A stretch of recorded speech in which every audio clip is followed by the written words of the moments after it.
It's still good morning, so good morning, everybody. We're going to go ahead and start while you're eating. Is this too loud? Does it need to be adjusted, or am I okay? All right, and if we lose you to next door, where all the goodies are, we can understand that. We've already been through the line there.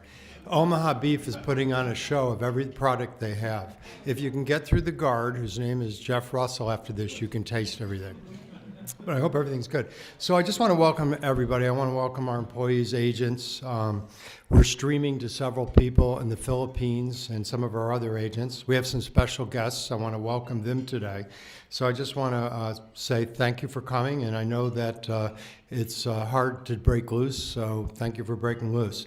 I just want to, I want to give you a couple people that just joined us, and you may not know them, so I want to make their faces to you. One is Doug Palmer. He's the Director of Finance over there. You maybe just kind of raise your hand. And I don't know where Nick Jermak is, but he's the Executive Vice President of Residential and Commercial. Nick, are you right there next to him? So they just joined us. Welcome aboard. And I also have Chris Malin. I don't know where Chris is, but he's joined us right there as a construction manager for Westchester Modular Homes.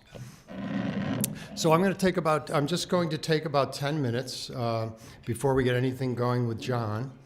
And the first thing I want to say is that we met about a year ago, and we talked about the collaboration for the companies, which we have on the board here. So I just want to say this, that we don't manufacture anything.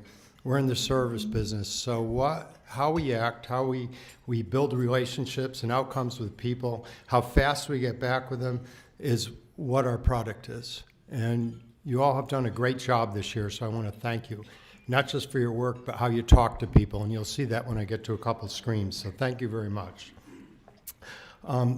As you know, that's what separates us.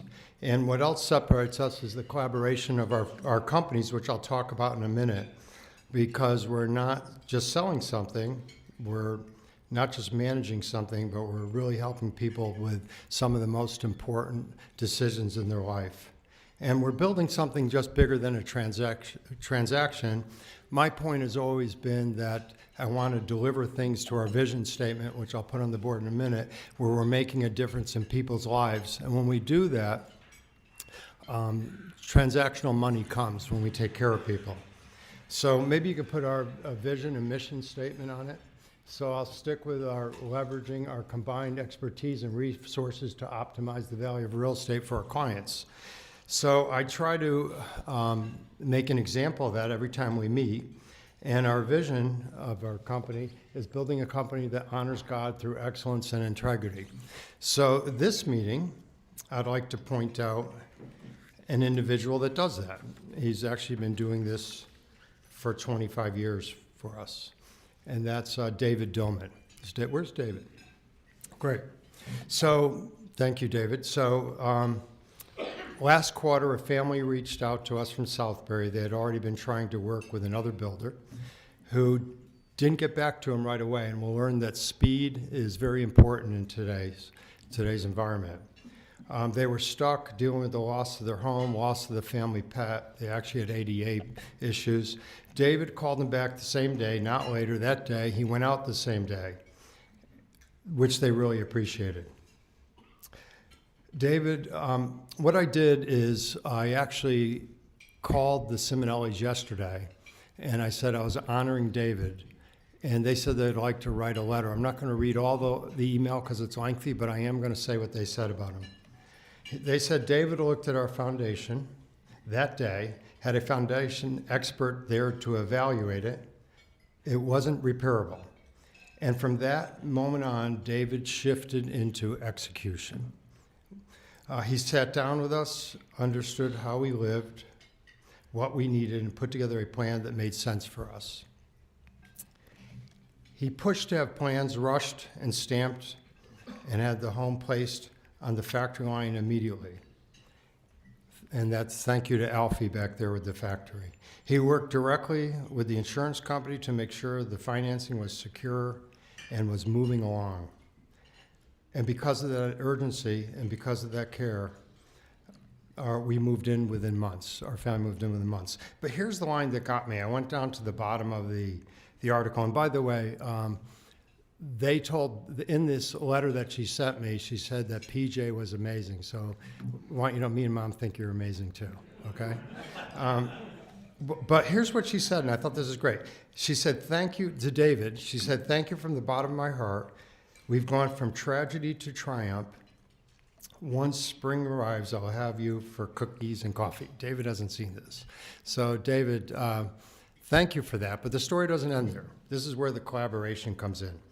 When you have collaboration, sometimes magical things happen and people appreciate it. And this is what we're about in our company. Speaking to people and letting them know what we do and what services we can provide. So it turns out Kim Simonelli, when her house burned down, went and lived in her father's house who had died. So we simply said, do you have a home to sell? Yes. And it was as easy as this. We said, do you mind if we sell it? She goes, no, I want you to sell it. But not only are we selling the home, it turns out that the home, which we're going to be putting on the market next month, needs a new septic, which means it would go to our excavation company. It needs possibly, we're going to do an evaluation, updated kitchen, which means we'd refer to SPM to maybe make the house nice if we can increase the value by 1.5 times. So that's what we're all about. I want to go to some of the intercompany leads. So last year we were on track to do about 16 million in revenue. This is what we've already closed through your companies this year. And when we have things like this happen with the Simonellis, it turns into magic because we don't hunt for this business. These people want to do business with us. And by the way, we go to Adrian and we said, Adrian, we want to give these people a super deal on everything, and we did. We kind of comprised everything.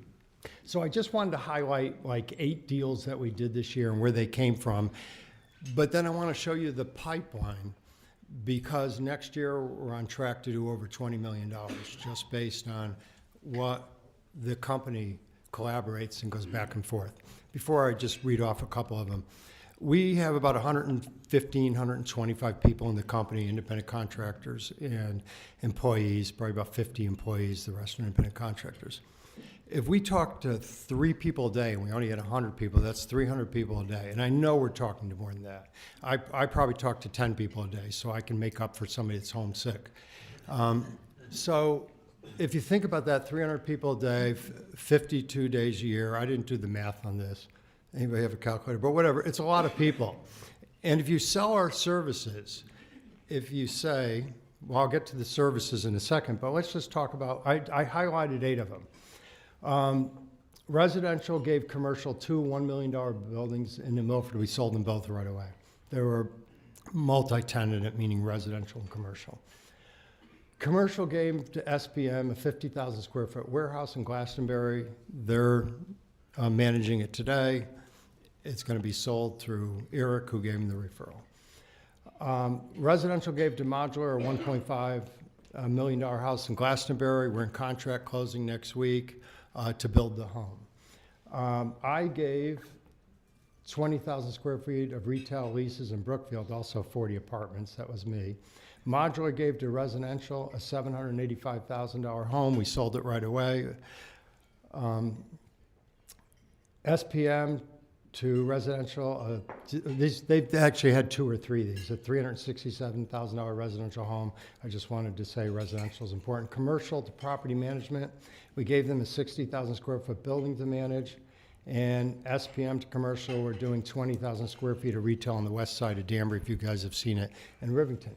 Now, all of this came from one company to another. So what really happens here is every relationship you touch, every client you talk to, there are 4 opportunities. That's where this pipeline, once you go to the pipeline, Justin, this is just our pipeline and what's going on. Some of them are rather large. This is just some of the pipeline that's out there. One of them is we've listed a commercial 350,000 square foot building. The other is we just put 110 units under contract, all because of collaboration. But that's just some of it. So there are 4 opportunities, actually more, because We have SPM, maintenance and construction. We're involved in excavation, zoning work. We're really good at obscure properties and valuing them.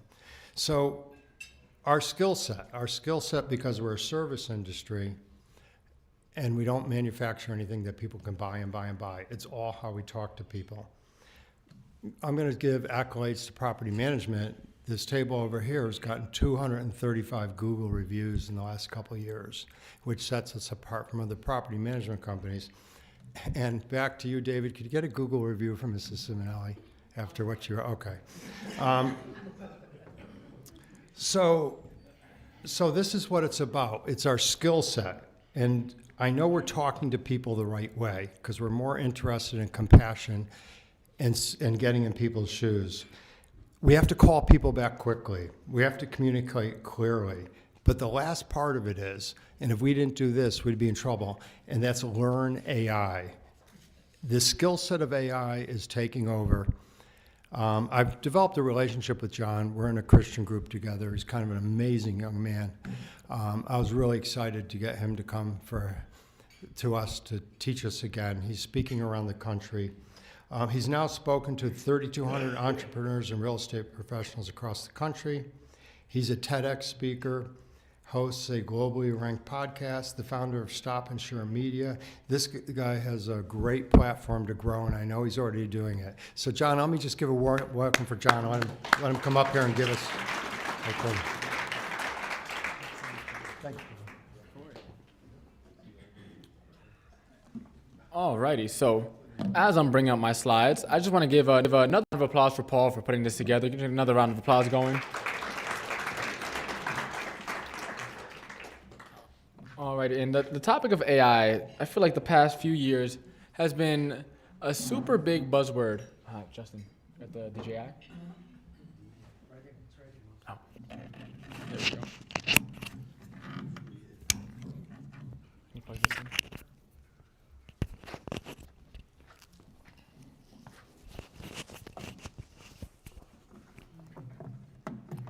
All right. So while that comes up, as I was saying, the topic of AI has been quite the buzzword over the past few years. And last year, I'll get into it in my presentation, Paul wanted me to talk on AI and how to use it. But I think fundamentally, if using something incorrectly will do more harm for you and your business and your jobs than not using it at all. So today I'm going to be talking about the 4 horsemen of the AI apocalypse, the 4 fatal AI mistakes. And so how I get into teaching. So about 5 years ago, I got licensed as a real estate agent. Now, at this point in time, my goal was to sell houses. I had no plans on becoming a public speaker or a teacher of any sorts. And around this time period, I was in a bunch of real estate groups. And one of the groups that I was in, one day, they were like, oh, this young guy, he probably knows a thing or two about social media. Let's ask him what he knows. And so I shared a quick post in the group. And the post had about 5 simple tips on how to use social media at the time for your business. Now, that post ended up getting so much traction that they asked me to teach a class. And this first class ever, as you can see, I had a whole lot more hair back in the day. That first class had a little over 440 real estate agents signed up for it. That kind of kickstarted this whole teaching thing. Now, originally, I was like, all right, I can get a bunch of referral partners. I'll just keep teaching classes. And then when everyone wants to send someone to Connecticut, hopefully they think of me. And later on, I decided to screw the real estate thing. I found this teaching passion, and I was like, you know what? I'm gonna start my business, Stop and Stare Media. Now, the name kind of sounds a little random, but back when I used to have the big curly fro, I used to walk around with a shirt that said, "Stop and stare, just don't touch the hair." And that was my networking 1-2 punch. I go into a room and I wore my shirt and I got every business card I wanted. So when I started my business, I was like, well, Mendez, my last name, was taken. Mendez Media was taken. What about Stop and Stare Media? Because anyone that knows me from back then knows it's because of the hair. But when you create content, you need people to stop the scroll and stare at your content so it can get pushed out to more people. So it was a little bit of a marketing pun. Fast forward a little bit. ChatGPT ended up coming out, and I was using it at the time for my business.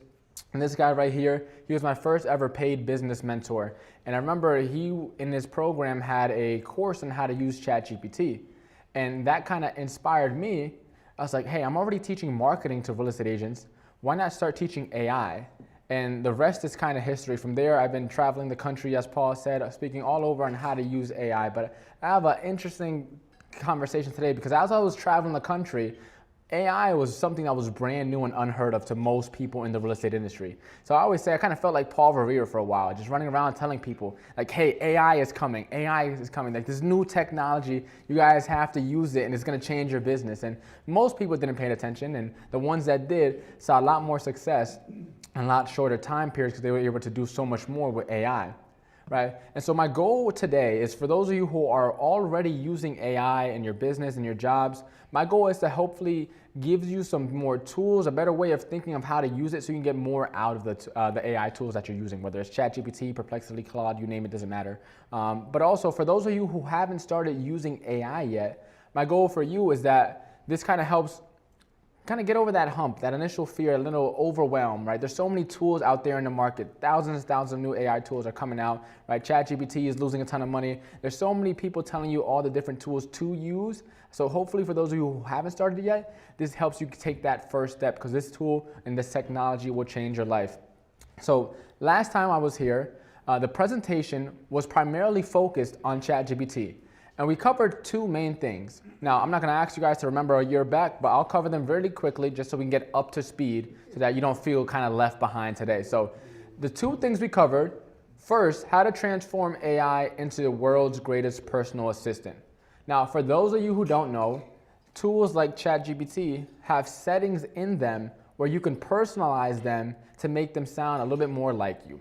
Most of these settings go completely overlooked, right? No one really knows that they have going on, but in ChatGPT specifically, there's 3 settings that you can turn on. For anyone that is using ChatGPT, show of hands really quickly. Anyone using ChatGPT? Most of the room? Amazing. In ChatGPT, if you go to your settings, you go to personalizations, and it'll ask you a series of questions. First, it'll ask you your name, right? So you can easily just put in your name. I'm John Mendez, so now ChatGPT knows who I am. The next thing underneath that, you can put in your occupation. So whether you're a real estate agent, whether you handle accounting, whether you handle marketing, it doesn't matter. You can put in your exact title, so now it can start being a little bit more personalized to the specific position that you are in. Underneath that step right there, ChatGPT allows you to input a blurb about who you are. So you could easily just copy and paste your bio, your professional bio, whatever, a summary of your accomplishments, your resume. You can insert a blurb about yourself. So now ChatGPT starts to understand, okay, who are you? You can also have another blurb in there to train ChatGPT on how you'd like it to respond. So whether you want it to be quirky or funny or wise or charismatic or intellectual or very, you name it, there's a bunch of different things that you can put in there. And the last 2 features that are super important to get ChatGPT very personalized, there's a feature called Memories. The Memories features allow ChatGPT to start storing information that you work on. So if you're working on a project, instead of you having to manually put in every single detail every time you start up a new chat, ChatGPT will start to remember it for you, right? And then the last feature is reference chat history. So that allows ChatGPT to pull from any and all conversations whenever you're working on a project. Now again, I could show you guys a little bit later, but I just wanted to share that very quickly because that's what I covered last time. So for those of you who weren't here, that's a little bit of what I covered. The second thing is how to master AI even if you're not tech savvy. Again, I'm not gonna have time to dive into it in full detail like I did last time, but there's a 4-step framework that if you follow will get you the best results on AI no matter which tool you're using, Chat, Gemini, Copilot. I call it the RACE method. So for anyone that's writing notes, first letter in the RACE method is R for role. What role are you giving the AI tool for the task at hand? So let's say I was working on making a content calendar. I could say something along the lines of act as a social media manager, right? The next step is action, right? What is the task at hand that you actually wanted to do? So act as a social media manager is the role. The action will be create me a 30-day content calendar, right? Third step is context. I always say ChatGPT is trained on everything on the internet, but it's not trained on you. So what context can you give it about the task at hand so that, again, it could personalize its responses to whatever you're working on? And then the last step is expectation. So ChatGPT, it'll pump out whatever you think, whatever it interprets you, the stuff that you're putting in. But let's say you wanted a content calendar, and let's say you wanted a table. but you didn't ask for a table. ChatGPT won't know to do that. It might just give you bullet points or a list of ideas. So putting in that expectation, hey, act as a social media manager, create me a 30-day content calendar for a real estate agent in the Danbury area. Make sure the content calendar is listed in a table and includes content ideas for buyers specifically, right? And so when you follow that 4-step framework, I just use content creation because it's an easy example, but you can use that RACE method for pretty much any and everything that you're working on at ChatGPT, right? And that is the super condensed down version of last year's presentation in case you missed it. This year, we're taking a little bit of a paper. We're talking about something a little different. So now that more and more people are using ChatGPT, I want to say, Paul, like half the room, that's way more than last time, that are using AI this time around. So hopefully, the stuff is starting to click a little bit more. But like I mentioned when I started this presentation, using something incorrectly will do more harm than not using it at all. And so a lot of people are using AI now, are using AI incorrectly and don't really realize it, and it's hurting their business and it's hurting us as a society overall, right? AI has now pretty much infiltrated every industry, not just real estate, right? If anyone here watched the Super Bowl, I counted 11, if I'm not mistaken, ads on AI, right? OpenAI had theirs, Gemini had theirs, we had Claude that had theirs, Meta had AI with Ray-Ban glasses that they were doing, right? They had like a Red Bull commercial in the Ray-Ban glasses. And there's a bunch more. And if you think about the math really quickly, it's about $2 million per ad. So 2 million times 11, almost what? $22 million was spent just on the Super Bowl alone to market and advertise AI. And most of those ads weren't geared towards business owners. It was geared towards everyday people. So pretty much everyone that we know is going to be using these tools. Now, again, like I mentioned, using something bad is worse than not using it at all. So today I'm going to be covering the main part of today's presentation. I call this the 4 horsemen of the AI apocalypse. I was having a conversation with a gentleman earlier, and we were talking about like how quickly AI is moving and where it's all headed. And if people use it incorrectly, it'll get to a bad place. It'll get to Terminator we talked about a whole lot sooner. And we don't want that to happen. So let's get into the first thing. About a decade ago, social media started to get really, really popular, right? Social media started to take over. And we started to get access to more and more people, right? We started to get access to things like FaceTime. And now family members across the country, we could call and see them and talk to them and hear them. And it's crazy how, fast forward to today's day and age, we have so much more access to the people that we want to connect with, and yet we feel less connected than ever. If you look at like mental health, depression, all of that stuff is on a rise, even though we can have more access. We can call up our best friends, our wife, our husband, our friends, our family member at any time of the day and speak to them, and yet we feel less connected. And a lot of the reason behind that is because accessibility doesn't equal connection. And that's the first big mistake. A lot of people are trying to automate every single touch point with people, right? I talk to realtors primarily. And one of the big tools in the real estate profession, there's a tool on social media where if you comment a keyword, you'll get a DM automated into your inbox.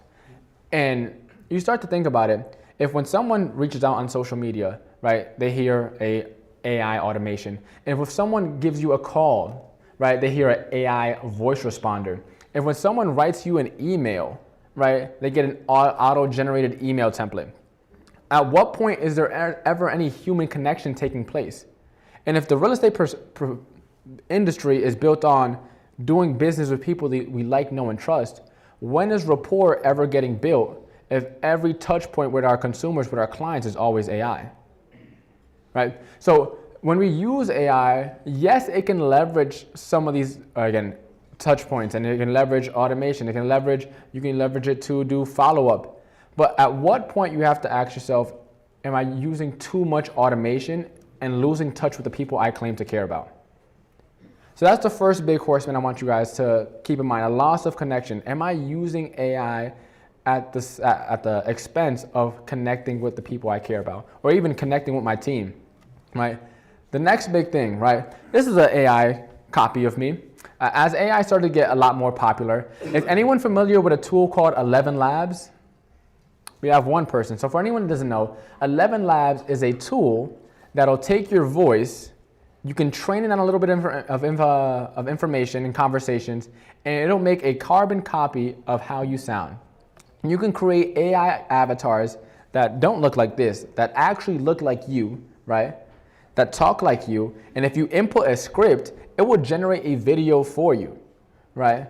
And a lot of people I know, it's like, yeah, I hate content creation. I hate making videos. If I can just create an AI avatar that can just pump out a bunch of content and marketing, right? I won't have to do anything. I won't have to show up on camera. If I could just get ChatGPT to sound like me and write like me and think like me a little bit better, I could just have so much more leverage. I could leverage out all the busy work. And it sounds like a great idea because we're all busy. We're all wearing multiple hats in our personal life and professional lives.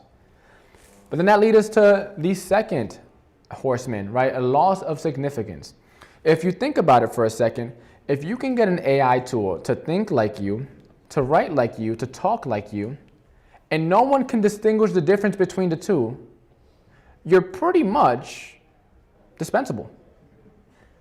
If I could work with AI 24/7 and I can't tell the difference between whether it's John Mendez or Paul Scalzo or an AI tool, why on earth would I pay to work with someone when AI can do everything that I can do, doesn't take sick days, responds to me quicker, right, and has access to everything publicly available on the internet? And so you have to ask yourself, if I'm using these tools to replicate myself, well, if you can be replicated, you can be replaced, essentially, right? Which is, again, most of us want to be in business or want to have our jobs for at least a few more years. So as AI gets better, it's already at a point where people, if you're not familiar with the term, it's called deep fakes. It's essentially when you have a video that looks like a person impersonating somebody. There's deep fakes that are now already getting, for example, I'm a big Spider-Man fan. Spider-Man's coming up with a new movie. For anyone that knows Tom Holland, he's the Spider-Man. I prefer the other Spider-Man better, the old school Spider-Man, but that's a story for another day. They recently on the internet, there were AI generated images of them getting married. A lot of people reached out to the lady Zendaya saying, hey, how come I wasn't invited? They never got married in the first place. But because AI is getting so good, people can't tell the difference. And if there's not any regulations in place now, what's stopping yourself from creating a pretty much your own replacement? And then people are gonna work with the replacement instead of working with you. Right? So that's the second thing I want you to keep an eye out for. Am I using AI to duplicate myself? Because if so, I'm pretty much putting a nail in my own coffin, unfortunately. Third thing, so I was big on watching cartoons growing up. I feel like I'm at the age where I had the good cartoons before it became too animated. And so this is one of my favorite ones growing up. It's called Fairly Odd Parents. Now, in this show, this guy, Timmy, he had a pair of fairly odd parents. They were all fairies. And Timmy could wish for anything that he wanted. And as you can see, it's very bright, very vibrant. And the main villains in this series were called the Pixies. Now, as you can see, the fairies, right? They got the green hair, the pink hair, very vibrant, very colorful, very creative. The Pixies, they all wore the same exact gray suit and black sunglasses. They were all corporate. And if you go to the Pixie world, everything was grayed and dull. There was no color in their world. And the Pixies try to take over and take all the color and all the fun and all the creativity out of everything. And it sounds like a silly little analogy, but if you look at it now in our world, look at McDonald's from 20 years ago versus McDonald's today. Look at Wendy's, Burger King, right, 20 years ago versus those buildings today. They went from fun, colorful places that we can go get some food with our kids to now corporate structures maximizing the commas and the zeros, right? Our world is almost coming pixelized in a way. A lot of people are losing their creativity for the sake of bottom line, right? And creativity is what fundamentally makes us humans. It's what makes us different from every other creature that exists. We can think, we can imagine, right? The thoughts that we think, we can turn into reality. And so if we start leveraging AI too much, a lot of people are like, oh, I need an idea. Hey, ChatGPT, come up with 10 new ideas for XYZ. If we don't leverage that creativity muscle, eventually we won't have it at all. And everything will just become, again, kind of just pixelized, which then leads us to this third horseman, right? A loss of creativity. Are we relying on ChatGPT, on Claude, on all these AI tools to be creative for us? Or are we leveraging them to help foster our creativity? Right, very key distinction. And then our final horseman, so again, I'm big on cartoons. Another one, anyone familiar with SpongeBob?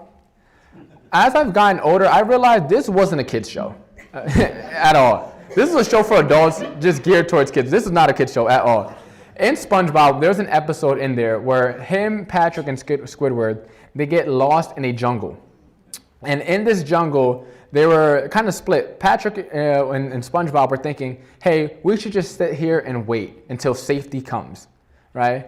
Squidward was like, hey, we got to find a way out of here. And there was a little shell on the floor called a magic conch shell. And this magic conch shell, how it worked is you pulled the string, you asked it a question, it gave you an answer.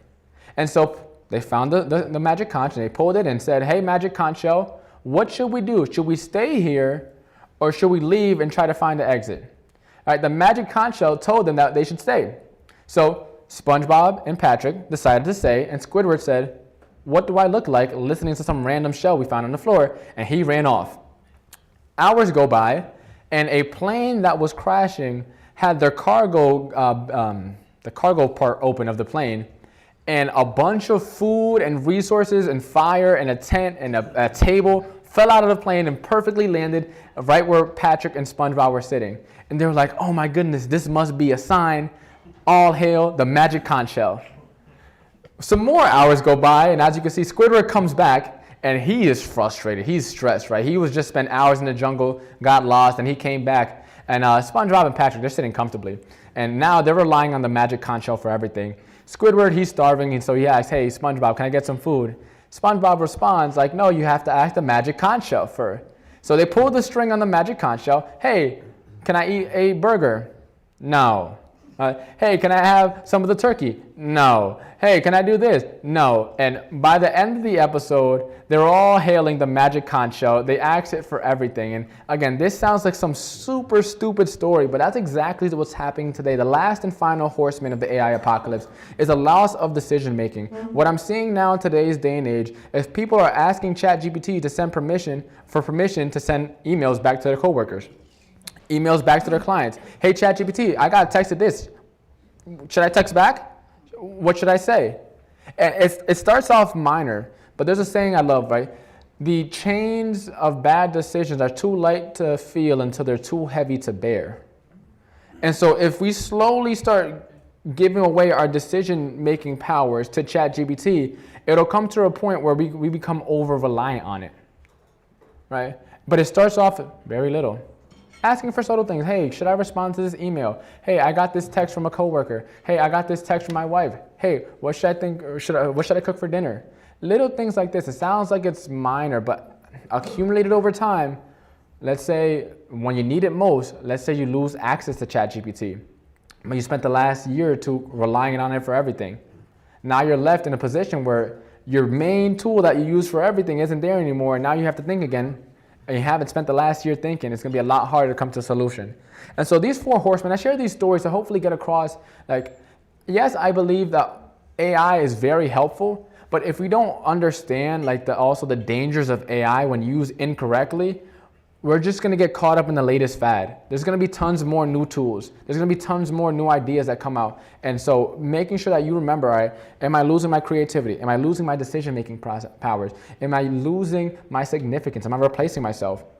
Right? You start to remember these things, it'll help you discern which tools you should use in your business and which tools you should just look over and ignore altogether, right? So then that brings the question, what is the right way to use AI, right? You just told us 4 mistakes to avoid. How do we actually use it in our business? So before I start recommending any tools, I'd like to remind you guys that there's more tools than any of us here can keep up with. Even if we all put all our heads together, we'd never be able to keep up with everything. There's too many changes going on, too much changes in regulations, too much changes in new companies coming out, too many changes within the companies that are already existing and the updates that they're releasing. And so I want to share with you kind of this analogy. When you think of a sculptor, they start off with a big piece of cinder block or whatever, a big stone, right?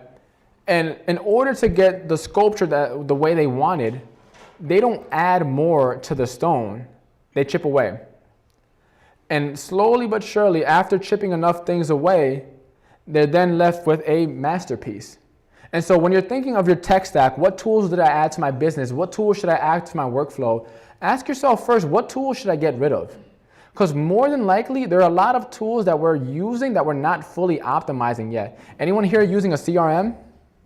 There's so many tools within not just one particular CRM, but every CRM. There's automation tools, tagging tools, follow-up tools, right? Sending out email blasts. You have so many tools within the tools that are already using, so many features within the tools we're already using that aren't being utilized. So before you start adding more things to your tech stack, first ask yourself, what can we take out? A quick question? What's a CRM? CRM is a customer relations management tool. So a tool that manages your contacts, your list, right? Any customers that you have.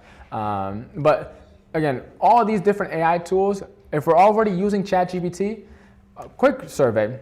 How many people here know that you can create your own custom trained chatbots in ChatGPT? Just show a hand. Not if you're using it, if you knew that.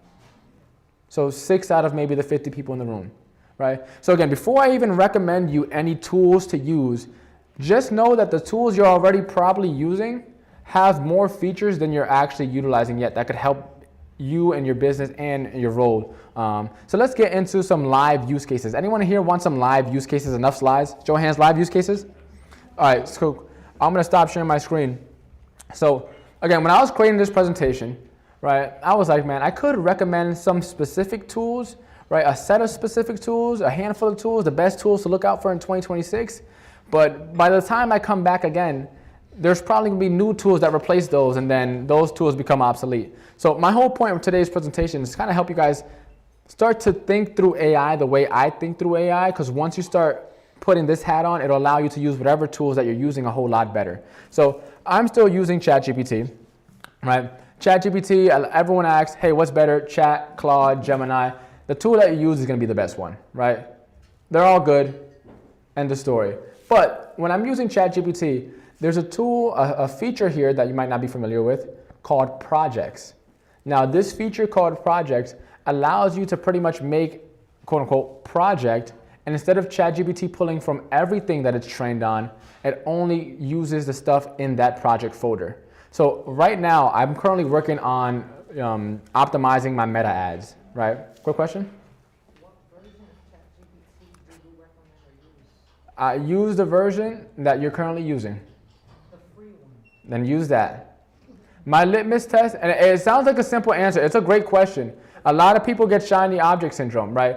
I remember when I played basketball, right? Senior year or sophomore year, I remember going to basketball tryouts, and there was always people at the tryouts that had the hand warmers, they had the arm sleeve, they had the headband, and couldn't dribble a basketball. And you ask yourself, why did they show up to practice, right? And it was more just the all gear, no game. And I don't mean to call you out at all. That's not my intention. My intention is to show you if you're upgrading for the sake of upgrading, it won't be beneficial. But just get comfortable using the tool at first. Once you do that, the paid plan, they'll always be waiting for you to take your money, right? All the companies want your money. So like get comfortable using the free plan, and then that'll help you get so much more comfortable. And then once you're comfortable, then upgrade. But again, at this point, all the AI tools are like light years better than when they came out 3-4 years ago. And so you could do a lot of good work with all of them. This tool that this feature I'm specifically mentioning, this project feature is available to any and everyone in chat regardless of the plan. So in here, I'm gonna go in Ads Manager, right? This is my project to help me run my ads. Now, I understand how to run ads, but there's so much information, right? So much different angles to work on. So this is kind of like my brain dump place. I go in here, and if you see over here on my screen, I'm gonna zoom in a little bit just in case anyone in the back can't see. It's a little blurry, but as you can see, I have files here specifically about paid advertising. Right? So instead of ChatGPT trying to pull from anything on the internet or pull from anything in my chat history, right? I trained it on specific things about paid advertising on Meta. I put it into my project folder, and now whenever I need to work on my ads or optimize one of my campaigns, I go here specifically, right? So I could, again, just rely on ChatGPT solely, but I know how to how to run ads. It's just having some place to brain dump everything is something that I need. Let me give you another use case here. in ChatGPT, right? Currently, don't tell anybody, but I'm working on writing a book. My goal ideally is to release it on my birthday, September 2nd. So more details on that to come. Writing a book is an extremely time-sucking activity. Like, it'll take up all your bandwidth, all your time, all your energy for anyone that's written a book before. And so in here, I use this project, right, not to write my book for me, but to just brain dump. All right, I put my outline, right? So now I got my outline in here. I have my idea of my launch event, my book launch. I have idea on how to hire. And I'm training ChatGPT on the specific parts of me writing a book. So when I'm using AI, right, I'm thinking about it as, okay, what task, what project, what things am I working towards this year? Based on that, what tools can I add to help complement that? Can the tools I'm already using help me accomplish that? If so, let me use them. If not, forget what anyone else is trying to tell you. You don't need to use every AI tool. My main area of focus is marketing. My tech stack for my marketing consists of 4 tools. I have ChatGPT, I have a tool called Riverside, a tool called Metricool, and then if you count Dropbox, because I have to send videos back and forth from my editor, Dropbox. So 4 different softwares, right? That is it. If you ask anybody online, they'll tell you need every software. You got this tool to help you go viral. You got this tool to help you write a caption. Most of the tools are a load of BS. Now, again, I wanted to open up a lot of time for Q&A, so I'm gonna share one last quick story. All right, one last quick story before I open it up and then answer any and all your questions that you guys have. Where are we at? Here we go. So, again, to kind of re-emphasize, when I'm using AI, I ask myself first, what am I working on? And then from there, that'll then determine the tools that I use. For Q&A, we can get into specific tools. I'll answer any and all your questions, even if it's not ChatGPT related. But I'll leave you guys with one last story. There's a story in the Bible. It's called the Parable of the Talents. Anyone familiar with the Parable of the Talents? Okay, so in that story, there's a master, right? And the master has 3 servants. He gives the first servant 5 talents, which is pretty much just bags of gold. So let's just say bags of gold to be easy, right? He gave the first guy 5 bags of gold, second guy 2 bags of gold, one guy 1 bag of gold, right? Now, after the master went away, eventually he came back. The first guy said, hey, master, I came and I made 5 more, right? The guy who got 5, he made 5 more, so he doubled it. Second guy came in. He said, hey, master, I'm back. You gave me 2. I gave you 2 more. I doubled it as well. Last guy came back. He said, hey, master, you gave me 1. I knew you're a very scary man, and I just went and hid the bags of gold because I didn't want to lose it. And right, the master then reprimands him for not going out and doing anything with his money. The guy didn't even put the money in the bank to gain interest. He just hid it and dug it underneath, and then he gave it back in. The reason I share this story is because I just gave you guys hopefully some valuable information that you can then use in applying your business. My goal for you is that when you walk away from here, that some of the stuff gets implemented. I know, again, AI is going to be changing, but if you remember these principles, right, it'll help you figure out and navigate your way as this ever-changing AI world just changes even faster and even more. So with that being said, let's open it up to Q&A and talk about some AI, and we can get into specifics. So anyone have a question about ChatGPT to kick things off, and then we can go from there, right here. Yeah, relating to your story about the book. Yeah. So your information, you're putting your information in there. Yeah. Explain to me once again, how are you then going to get ChatGPT to assist you with the book? Yeah, great question. So I'm not using it to help me write the book at all. I'm still writing it myself. I'm using it to help me stay organized. So I'll just go into it live really quickly. So in here, right, this is my project for my first book, right? In here, I created an outline for each chapter, right? And on top of that, I created a table of contents. I also created a list of people and positions that I need to hire, like, pardon me, an editor, book reviewer. Microsoft Word as well. Yeah, no, 100%. But the cool thing about this, right, is that now I can start up a chat and say, hey, what did I want to talk about in chapter 3? Instead of me having to go back and find it, now I have this ever evolving, like pretty much folder, this project that I could then pull from all my information. And so I'm kind of using it almost like a personal assistant or like a second brain, right? I'm not using it to help with any of the creation of the book, but now, as you can see here, right, chapter 3 core ideas, right? Title for chapter 3 is Escape the Social Media Rat Race, right? The big point for that chapter, right, is most agents stay trapped producing endless content with no leverage. The goal of this chapter is to shift from activity to leverage to conversion-focused production, right? And then it gives me a quick overview. This is all stuff that I already talked about and told it that I want to talk about for this chapter. So again, it's helping me stay organized and helping me kind of pull back from things that I might have put in that I might have forgotten. So that's how I'm kind of using it in this specific use case. But great question. Question right here. More of a, yeah, it's a question because you talked about Terminator. Yeah. So I have as all good people here, we have multiple companies. Yes, sir. In this case, one doesn't work. I have something called Calculate Survival. So we have about 1 million followers. Yeah. I came last year, learned ChatGPT from here. Yeah. Started using it. And now we joke around because I actually set it up to ask me questions and interview me. So it knew me more for my video scripts. Yeah. To the point where I told Michelle, I'm like, listen, I almost feel like, you know, I don't think Terminator's going to come with guns for me anymore. It's going to come and talk to me and just like get me so depressed because it knows me so well. Yeah. But it's really worked. Like I now have, I shoot videos. It gives me my titles. It gives me my hashtags. Yeah. Each one of those shorts are getting about 1 million views. Amazing. But it's learning. And I have to keep it learning, and I keep telling it to ask me questions back.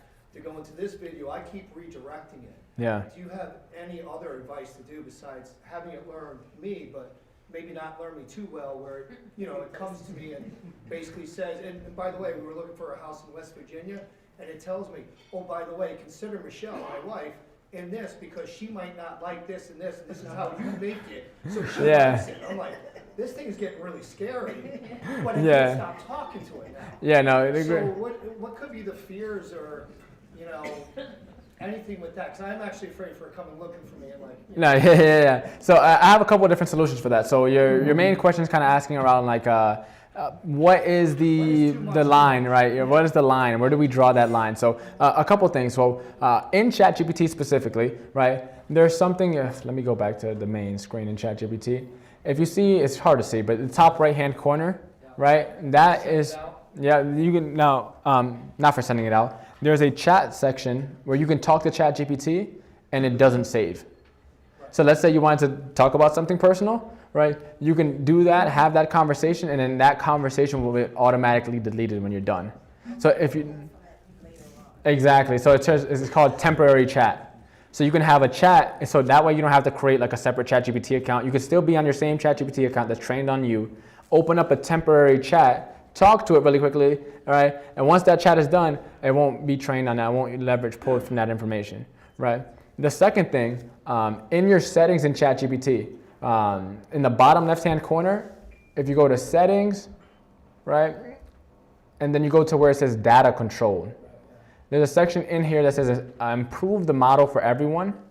It's a very fancy way of saying, hey, we're going to use your data and use it to train our AI models. You could turn it off. Oh, I did. You did? Okay. But yeah, you could turn that off and make sure that for anyone that's listening, right, turn that off. We'll make sure that if you do talk about anything sensitive, that it doesn't use that and retrain the AI models on it.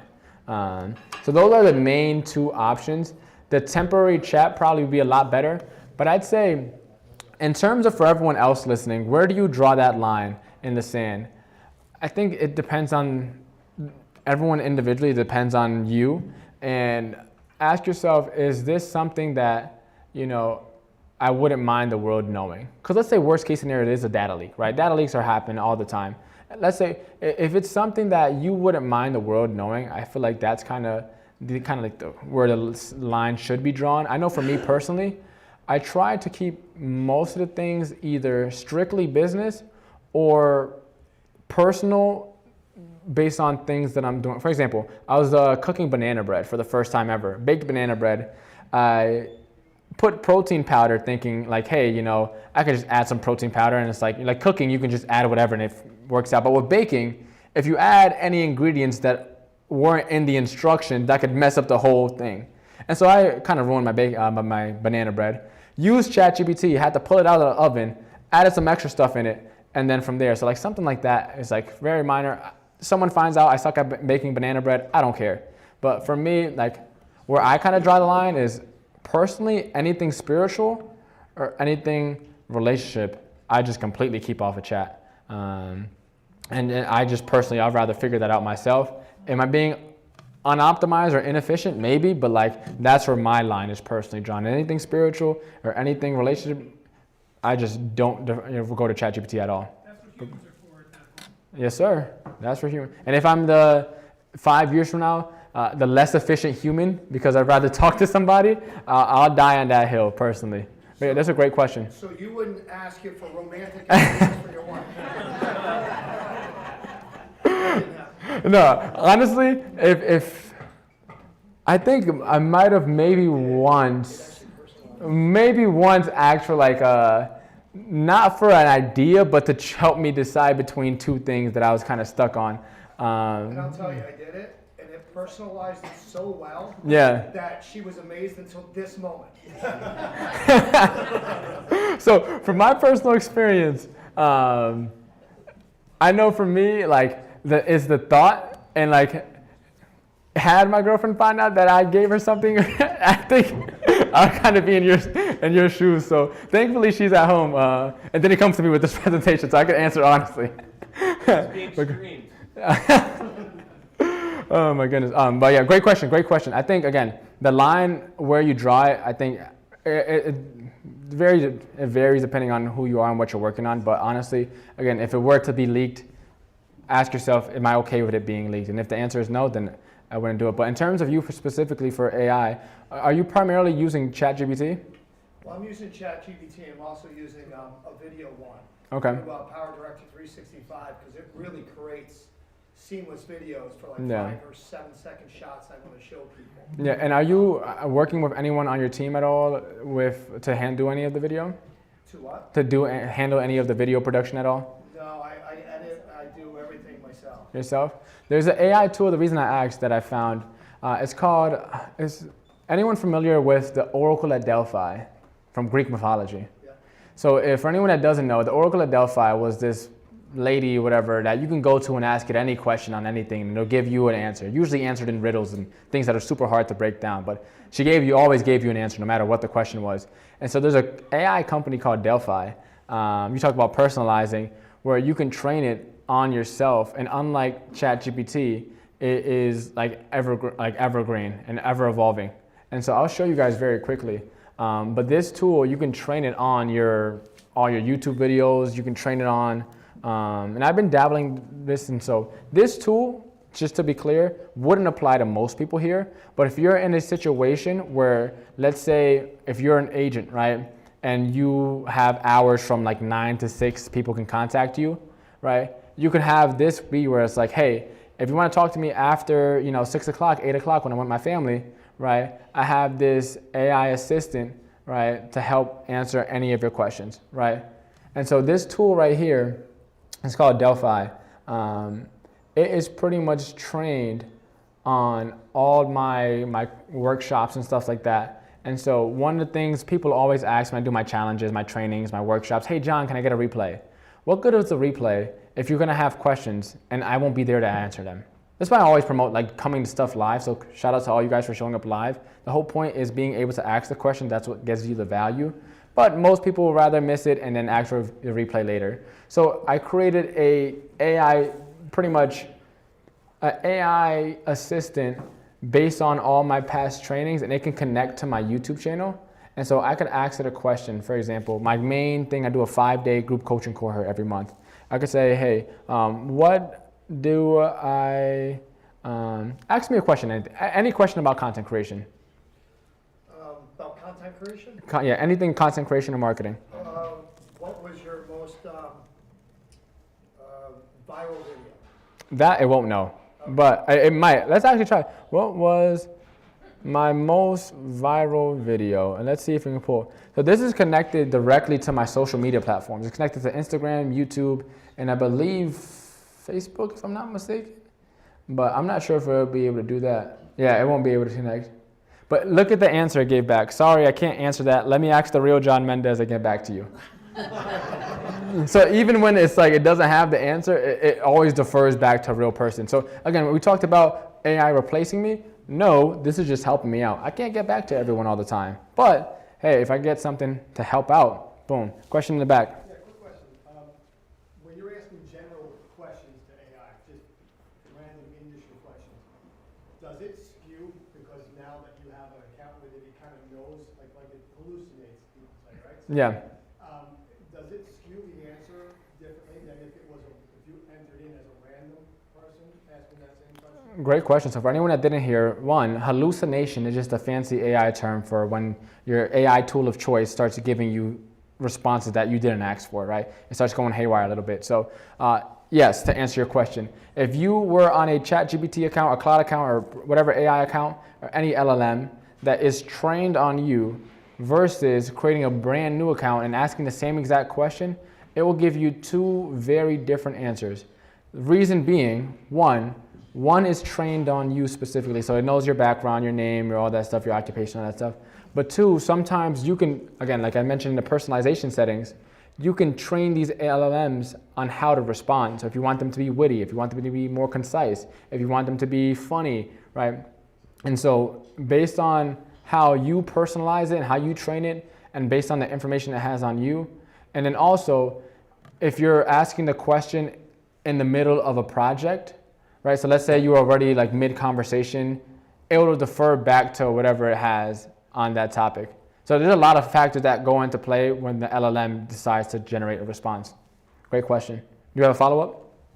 Well, yeah, I was actually thinking, so if it already takes into account your disposition, Yeah. so it may give you the most relevant, or it may not give you the exact right answer, it may just give you the most prominent answer that's accessible. 100%. And that's the scary part. And so when you think of social media, right, all the algorithms that are trained on AI, right, they're just going to be like mirrors of what you like. And it's going to get to a point where it's going to know all your preferences, the videos that you like, and it's going to take that information and just give you more of what you like.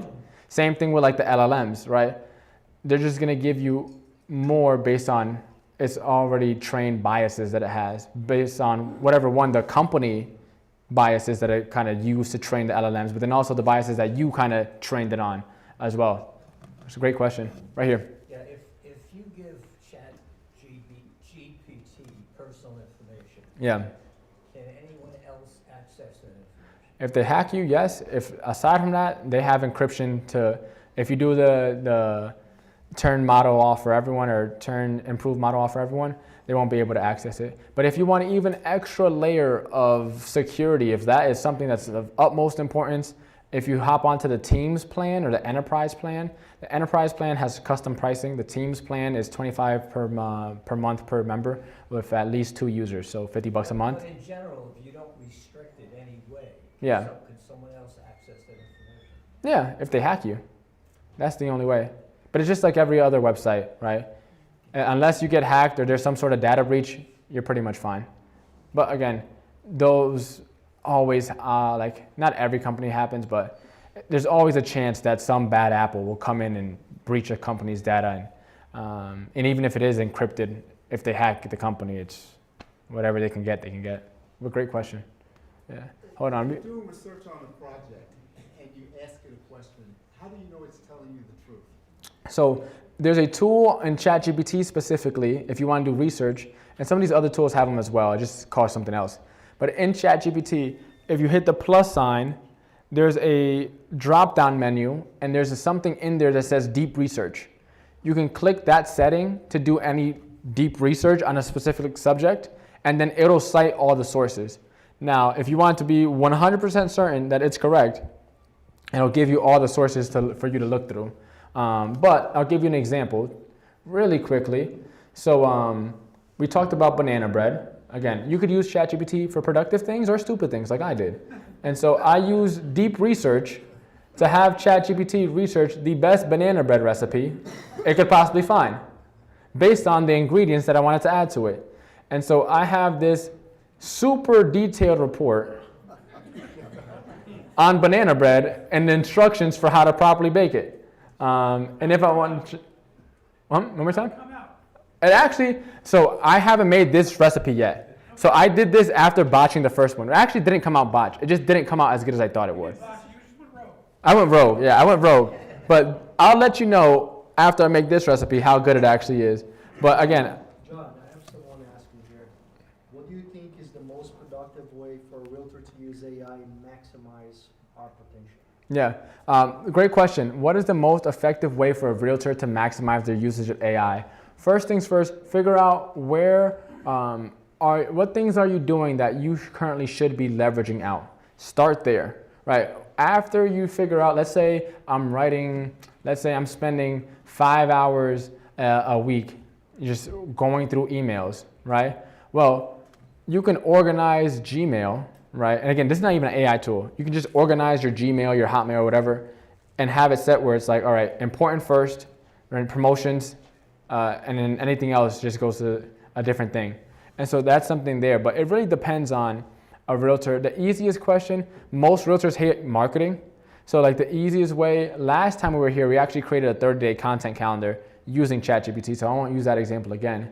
But let's say you are already spending some time making videos, right? There's AI tools out there that'll take the videos you can create and then turn them into clips, right? It'll take the videos you can create and then turn it into emails, right, and newsletters for you. And so if, let's say you're creating content that's taking up the most time in your week, right? Using one AI tool could then take the content that you're doing and repurpose it more ways so that instead of having to record every single day, you just record once and have your content for the week or for the month, right? So I would say, again, can you ask them a follow-up in terms of like, hey, what are they looking to use AI for? Because again, there's so many aspects to real estate. My answer could vary depending on whether you're using it for, right? There's AI tools that help write SOPs. So let's say you're onboarding a new assistant. Let's say you're onboarding a VA, a cyberbacker. Sometimes, English isn't the first language, and so sometimes it'd be a little difficult to train. And there's an SOP AI tool called, for anyone that doesn't know, SOP just stands for Standard Operating Procedures, pretty much your step-by-step process. There's SOP AI tools that will literally screen watch you, and wherever you click, it will jot down. So let's say you want to train an admin on how to upload something to the MLS. You could do it once, have AI watch your screen and monitor everywhere that you clicked. It'll take screenshots, it'll record, and it'll write down all the step-by-step process, so then you can download that and send that to your VA, your cyberbacker, your admin. So again, depending on whatever department of their business they're trying to use it in will then change my answer. But it really all comes down to that statue analogy, right? Figure out what the task at hand is and then try to either remove things before you add things on. But once you figure out, hey, I need to add a new tool, which tool will be the best for this? And you don't have to stay on subscription for most of these tools, right? Again, I just started using I started using my Meta ads campaign, right? I started running ads. I paid $100 for an AI tool. It's $100 a month. I'm only going to use it for this month, get what I need, and then I'm not going to use it again, right? Because after that, my project will be over. Why would I stay on subscription? So only stay on subscription for the tools that you need. For example, ChatGPT, I know I use that consistently. But there's one AI tool, helped me with a very specific part of my business, optimizing my ads campaign. I paid for it, I used it, and after the time is up, I end my subscription and I won't use it again, right? And that way your tech stack doesn't become too clunky and complicated. Great question, right here. I should preface my question by saying I use AI and it's very successful in terms of research and problem solving, things like that.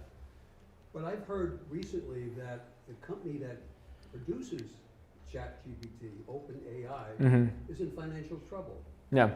And I'm just wondering, there's so much going on, so much money being pumped into this whole thing, Yeah. and so much competition that there's always something better coming through. Yeah.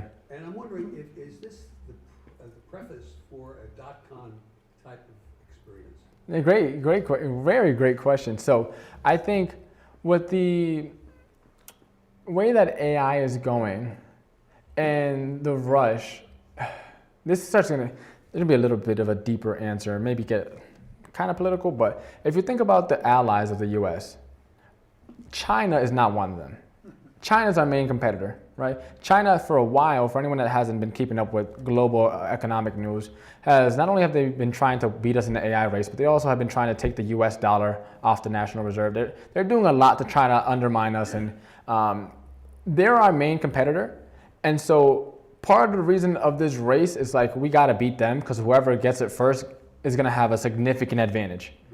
So for that reason alone, I don't think there'll be a dot-com burst at all because there's real urgency behind like figuring it out. Also, there's extreme, we've talked about jokingly Terminator earlier, right? No one really knows how AI is going to play out. Initial predictions when AI first got popular that ChatGPT and AI is going to take over all the blue-collar jobs. And what happened first? It took over all the creative roles, right? All the graphic design, all the editing, right? So for the most part, most of our major predictions of how AI played out have all been horribly wrong. And so I think a lot of people don't yet understand like what this tool is going to look like in our day-to-day a year from now, 5 years, 10 years from now, right? There's people that are, right now, they just conducted, I think Elon Musk was in charge of doing a study on, they did the largest study on UBI. For anyone that doesn't know what UBI means, it means Universal Basic Income. So pretty much they're thinking that AI is going to get to a point where no one will be able to work because all the jobs will be just done by AI. And so everyone will see for some sort of monthly stipend because AI will just be doing all the jobs. And so there's a lot of different factors, again, way deeper. This is like a dinner conversation and after a couple of drinks versus like on a keynote. But there's a lot of factors at play. To answer your question shortly, no, I don't think so. Maybe ChatGPT goes down. They recently have been doing very poorly due to the deal with Disney just dropped. That was $1 billion deal, just fell through the cracks. They had to just recently shut down Sora, which is their AI video generator. They just quietly said goodbye to it, and that was a big thing that they were kind of pushing for. They made it Apple contract, they lost that. lost the Apple contract. They just made a contract with the Department of Defense, and a lot of people are starting this like quit GPT movement. So with ChatGPT specifically, yes, they're going through a tough time right now. Is another tool going to rise and take their spot? Maybe, but with the way everything's changing, it's going to be hard to kind of predict. So I don't want to lead you down the wrong path, but just know there's a lot at play there and a lot to unpack. We'd probably just do a whole keynote on that alone, but amazing question. Yeah. Paul, how are we doing on time? We got enough for one more? Why don't you go one more? In the back, bring us home. Marketing-wise, do you have any suggestions as to how people find us using ChatGPT? Because we've had customers say, I found you Yeah. on Chat. I look for a builder in my area.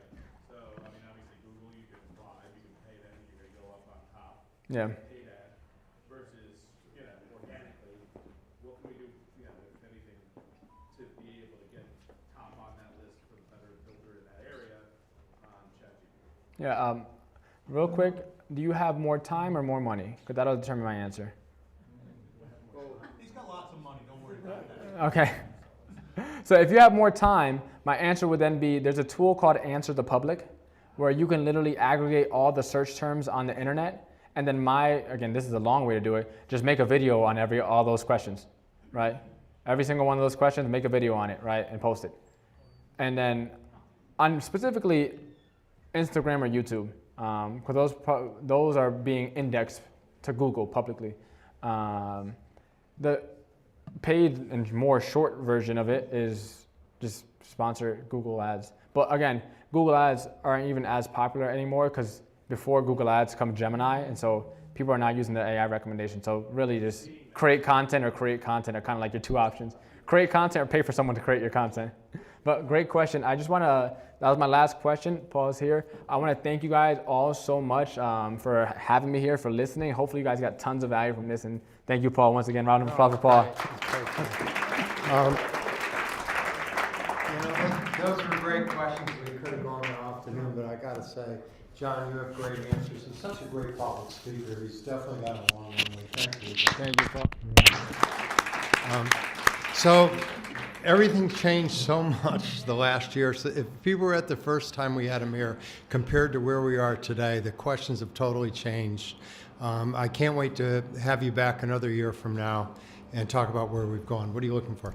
Oh, thank you. So I'm going to go ahead and end. We can, any questions afterwards you want to meet informally, that's fine. We'll be hanging around for a while. I want to thank everybody for coming, our special guests. I'd like to thank you all. Thank you to all the employees and agents that came, the people in the Philippines, the other people streaming. It's really exciting to have this event, and I appreciate everyone. Thank you.